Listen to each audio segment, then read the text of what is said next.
আজকে তোমাদের সাথে শেয়ার করেছি পেঁপের পকোড়া। 2 টুকরো চিকেন দিয়ে বাড়ির সামান্য কিছু উপকরণ দিয়ে দুর্দান্ত স্বাদে মুচমুচে পকোড়া। এখানে নিয়েছি একটা পেঁপেটা দিয়ে সুন্দর মতো একটা পকোড়া তোমাদের সাথে শেয়ার করব। ব্যাক টু মাই চ্যানেল রূপা মালাকার ব্লগের তরফ থেকে তোমাদের অনেক অনেক ভালোবাসা, শুভ কামনা। যে যেখান থেকে ভিডিওটা দেখছো সবাইকে অসংখ্য ধন্যবাদ। যারা ভিডিওটা কন্টিনিউ করেছো প্লিজ লাইক করে শেষ অবধি থাকার অনুরোধ রাখলাম।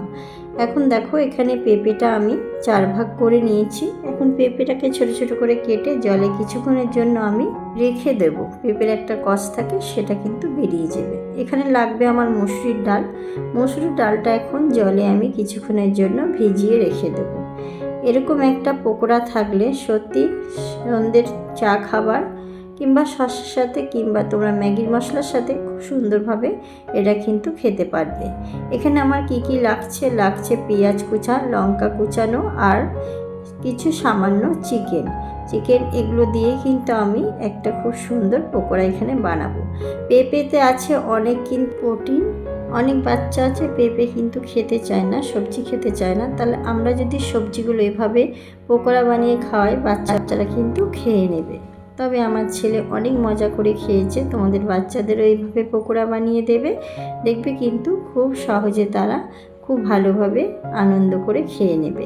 এখানে কি উপকরণ লাগছে, কিছু চিকেন আমি ছোট ছোট করে পিস করে নিয়েছি, পেঁয়াজ কুচি, লঙ্কা কুচি, ডাল। এখন দেখো ফ্রাই প্যানে দিয়ে দিলাম আমি সরিষার তেল। এরপরে আমি চিকেনগুলো দিয়ে সামান্য একটু হলুদ আর এখানে লবণ এগুলো দিয়ে আর একটু সামান্য আমি এখানে মিট মশলা অ্যাড করেছি। এটা দিয়ে কিন্তু আমি খুব ভালোভাবে কিন্তু চিকেনটাকে ভেজে নেব। চিকেন কিন্তু তোমরা কাঁচাও দিতে পারো, তো আমার কাছে মনে হলো যেন ভেজে দিলে একটু টেস্টটা বেশি হবে, তাই সামান্য কিন্তু আমি মশলা দিয়ে ভেজে নিলাম। এখানে আদা, লঙ্কা, পেঁয়াজ, রসুন কিছুই দেবো না। একটুখানি হলুদ, নুন, মিট মশলা দিয়ে চিকেনটা হালকা করে ভেজে নেব। তবে এটা লাল লাল ভাজতে হবে না, সামান্য একটু নাড়িয়ে নিলেই হবে। আর চিকেনটা ভেজে নিলে কি একটা যে চিকেনের কাঁচা গন্ধ থাকে সেটা থাকবে না। তার জন্য চিকেনটা কিন্তু আমি ভেজে নিচ্ছি। তবে সেদ্ধ করলে চিকেনটা কিন্তু অতটা ভালো লাগে না। এভাবে কিন্তু তেলে একটু ভেজে নিলে চিকেনটা কিন্তু অনেকটা টেস্টি লাগে।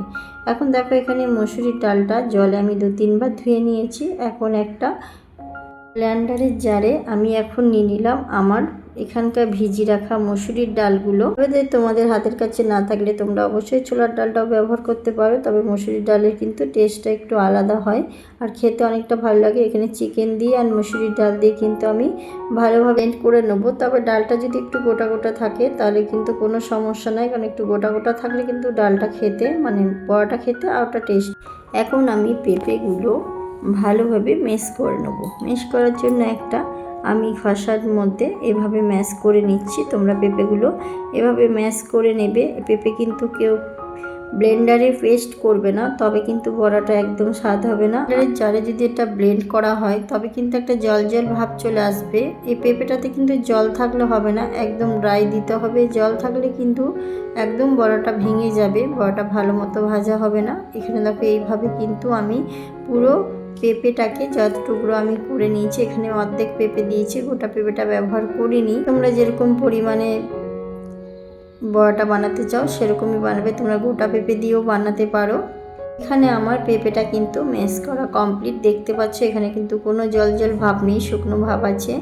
এরপরে চলো সব উপকরণগুলো অ্যাড করে দিয়ে দিলাম কুচি রাখা পেঁয়াজ, তার সাথে দিয়ে দিলাম কুচিয়ে রাখা কিছু কাঁচা লঙ্কা। এখানে পেঁয়াজ আর কাঁচা লঙ্কাগুলো আমি কিন্তু আমার পরিমাণ মতো অ্যাড করে দিয়েছি।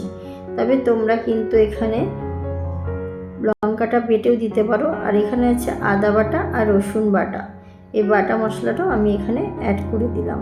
তারপরে দিয়ে দিলাম এখানে ডাল বাটাটা, যেটা চিকেনের সাথে আমি মসুরির ডাল করে রেখেছিলাম, সেটা আমি এখানে অ্যাড করে দিলাম। দেখো ডালটাও কিন্তু জল জল নেই, একদম আঠালো ভাব। এখানে কিন্তু জল ব্যবহার করা চলবে না, জল জাতীয় জিনিসও ব্যবহার করা চলবে না, সবই কিন্তু একটু ড্রাই ব্যবহার করবে। এখানে দিয়ে দিলাম আমি পরিমাণ মতো হলুদের গুঁড়ো, তারপরে দিয়ে দিলাম পরিমাণ মতো লবণ। এখানে আমার যেই উপকরণগুলো এখন লাগবে সবই কিন্তু এখানে আমি অ্যাড করছি। দিয়ে দিলাম 1 চামচ কাশ্মীরি লঙ্কার গুঁড়ো। কাশ্মীরি লঙ্কার গুঁড়ো দিলে বড়ার একটা খুব সুন্দর কালার আসে। তারপরে দিয়ে দিলাম পরিমাণ মতন জিরের গুঁড়ো, আর দিয়ে দিলাম এখানে 1 চামচের মতন চাট মশলা। তবে তোমরা যদি চাট মশলা বাড়িতে না থাকে অবশ্যই ম্যাগি মশলাটা ব্যবহার করতে পারো, বেশ টেস্টি হবে। এখন দেখো চামচের সাহায্যে আমি সমস্ত উপকরণ কিন্তু মিক্স করে নিচ্ছি। তবে যে কোনো জিনিস কিন্তু চামচের থেকে হাতে কিন্তু মাখলে সেটা কিন্তু অনেকটা ভালো হয়। তাই এখন আমি হাতের সাহায্যে সব কিছু উপকরণ একসাথে মিক্স করে নিচ্ছি। তবে দেখো দেখতে কিন্তু অনেকটা লোভনীয় হবে। পকোড়াটা যখন ভেজেছি কিন্তু তখনও বড়া মাখার থেকে পকোড়াটা খেতে কিন্তু আরও লোভনীয় হয়েছিল। তবে বন্ধুরা তোমাদের কাছে একটাই রিকোয়েস্ট, তোমরা একটি বার হলেও কিন্তু এইভাবে পেঁপের পকোড়া বানিয়ে খেয়ে দেখো, তোমাদের কাছে অনেকটা ভালো লাগবে। তবে তোমরা চিকেনটা কিন্তু স্কিপ করতে পারো, চিকেনটা না দিলেও হবে। তারপর দিয়ে দিলাম একটু কর্নফ্লাওয়ার, দিলে বড়াটা কিন্তু অনেকটা মুচমুচে হবে। এখন দেখো এখানে কিন্তু আমার সমস্ত উপকরণ দিয়ে বড়াটা মাখা কমপ্লিট। এবার হাতের সাহায্যে তোমরা যেরকম শেপ করবে সেরকম শেপ করে নেবে। তবে আমার কাছে এই শেপটা একটু ভালো লাগছিলো, তাই এইভাবে কিন্তু আমি বড়াগুলো শেপ করে নিচ্ছি। তবে আমি এই বড়াগুলো প্রত্যেকটা শেপ করে নেব, তারপরে ভাজবো তেলে, তারপরে তোমাদের সাথে শেয়ার করব। তবে তোমরা যে যেখান থেকে ভিডিওটা দেখছো, যদি তোমরা নতুন হয়ে থাকো প্লিজ সাবস্ক্রাইব করে আমার পাশে থেকো, আমি অবশ্যই তোমাদের পাশে আছি। আর তোমাদের এই সুন্দর সুন্দর কমেন্ট করার জন্য তোমাদের অসংখ্য ধন্যবাদ। তোমাদের কমেন্ট দেখে দ্বিতীয় দিন ভিডিও করার উৎসাহ কিন্তু তোমরাই আমার বাড়িয়ে দাও। এখন দেখো তেলের মধ্যে সমস্ত পকোড়া আমি একদম দিয়ে দিয়েছি। এখন পকোড়াগুলো আমি দেখে নিলাম, উল্টে দেখলাম না এখনও হয়নি, তাই কিছুক্ষণের জন্য আমি তেলে এইভাবে রেখে দিলাম। এখন দেখো এখানে কিন্তু পকোড়াগুলো খুব সুন্দরভাবে আমার ভাজা হচ্ছে। আমার ভিডিও মাঝে বা ভয়েসের মাঝে যদি কোনো ভুল ত্রুটি হয়ে থাকে তোমরা আমাকে ক্ষমার দৃষ্টিতে দেখবে। এই পকোড়া বাড়িতে বানানোর পর সবাই কিন্তু জিজ্ঞেস করবে কী দিয়ে পকোড়াটা বানিয়েছো, এতটাই টেস্টি হয়। তবে তোমরা এখানে ডিম দিতে পারো, চিকেনের বদলে চিংড়ি মাছ দিতে পারো, তোমাদের কাছে যেটা ভালো মনে হবে সবই কিন্তু দেওয়া যায়। তবে চিকেনটা দিয়ে কিন্তু টেস্টটা একটু অন্যরকম লাগছিল। এখন দেখো পকোড়াগুলো আমি নামিয়ে নিচ্ছি। এখন আমার ছেলে খেতে বায়না করেছে, দেখি অনেকটা টেস্টি বা লোভনীয় রেখেছে, তাই ছেলেকে এখন একটু ম্যাগি মশলার সাথে আমি সার্ভ করে দিচ্ছি।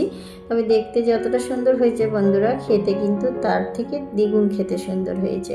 এখন দেখো আমার কিন্তু সমস্ত পকোড়া ভাজা এখানে হয়ে গেছে, সসের সাথে আমি সার্ভ করে দিলাম বাড়ির সবাইকে। সন্ধ্যে টিফিনে এটা তোমরা অবশ্যই ব্যবহার করতে পারো, বাইরে থেকে কোনো তেলে ভাজা এনে খাবার প্রয়োজন পড়বে না।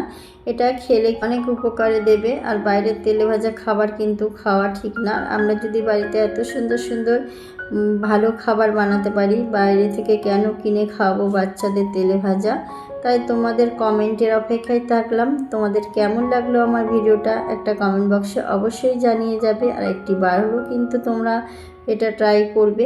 সবাইকে অসংখ্য ধন্যবাদ আমার ভিডিও জুড়ে থাকার জন্য। সবাই ভালো থেকো, সুস্থ থেকো। কালকে আবার নতুন একটা ভিডিও নিয়ে তোমাদের সামনে চলে আসবো। আজকে এখানেই বিদায় নিচ্ছি। তোমাদের সাথে কালকে আবার একটা নতুন ভিডিও নিয়ে তোমাদের সামনে দেখা হবে। আর পকোড়াটার কমেন্টের অপেক্ষায় থাকলাম। তোমরা অবশ্যই একটা কমেন্টে জানিয়ে যাবে আমার পকোড়াটা তোমাদের কাছে কেমন লাগলো। সবাইকে টাটা।